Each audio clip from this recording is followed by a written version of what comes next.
here today to tell you all why stereotyping and judging other people is wrong, and why we should watch how we perceive others before we know them ourselves. And what got me started on this was a friendship of mine that ended a few months ago.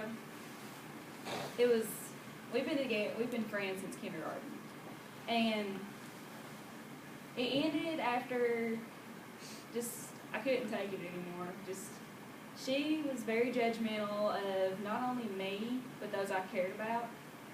She was either calling my parents stupid, she was either calling my brother an idiot, or when she first met my boyfriend, she straight up just did not like him just because of where he's from.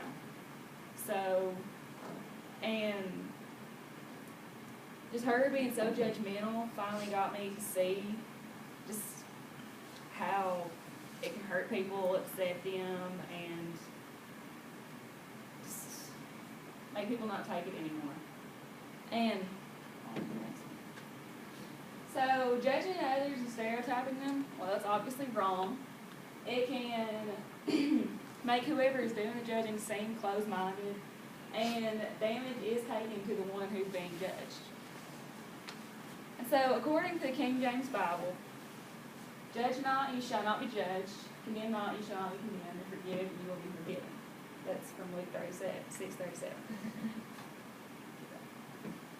I believe that Bible verse is one that most people, or maybe all people, should live by, because it's pretty much obvious. Y'all remember the golden rule, right? What's it say? And so it's a two-way street. Like, you want people to do unto you as you want.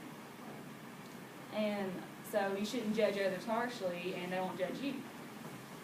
And you just don't know who the person is by looking at them or what he or she may be going through. So before you're quick to assume something, think about how you'd feel if you were on the other side. And as people, we should try to be more understanding to those around us. But unfortunately, not everyone is open-minded. According to dictionary.com, being closed-minded means one's not ready to receive new ideas. And I came into contact with others who get satisfaction over tearing those down who are different. Not all people love tearing others down, but I have come into contact with people who do. You see here, people have judged all of these. I'm punk, so I must be rebel. I'm Asian, so I must like math. I dye my hair crazy color, so I must be looking for attention. I'm a person, so I must be stereotyped. Everyone gets stereotyped, whether we know it or not. And sometimes we catch ourselves stereotyping other people. And what brings it on is ignorance of others, sexual orientation, and just there's many other things that can bring on how we judge others. And so, with ignorance, it's pretty easy to be ignorant of other people, because if you don't know them, it's obvious. And although ignorance is bliss, it also leaves the mind to wander and see people how we want to see them. And with sexual orientation, people get judged very harshly for this.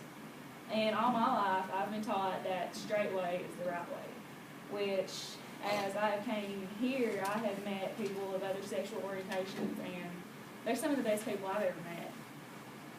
And they're just like everybody else. They just have different sexual preferences. There's no difference. And so being gay does not make you a bad person. So do not judge others over just being different like that. Like Professor Dustin Wood said, he said your perception of others reveals so much about your own personality. So if you show that, it shows what kind of person you are. And there's this, I can just read it while I'm talking. And with judgment comes consequences. Being judged is nothing but make the one being judged either angry or hurt. And with even though whatever was said may be hurtful or offensive, expressing your feelings to the judger is going to give them the satisfaction of knowing what they did got to you. So if you don't express your feelings, it kind of goes both ways. It'll give them the satisfaction of knowing that they hurt and offended you. At the same time, keeping your mouth shut kind of like eats away at you. And those people who keep their mouths shut sometimes end up with the worst consequences, because judging is also bullying. And so being judged can push some people over the limit where they start believing what others say is true. And with that, they put themselves out of their own misery for good. And according to the National Institute of Mental Health and the CDC, suicide was the 10th leading cause of death in the U.S. in 2007, resulting in about 4,400 deaths per year. Bullying victims are between 2 to 9 times more likely to consider suicide, and at least half the suicides among young people are bully-related. So judging others can either hurt them or make them angry. So if you're the one judging, you're either going to push someone over the edge, and someone's going to beat you up. It's your choice. Choose wisely. Now I told you all about how judging is wrong, how it makes the one judging look bad, and how it affects people. I would like every one of you to think before you judge someone different, because you never know what that person is going through until you get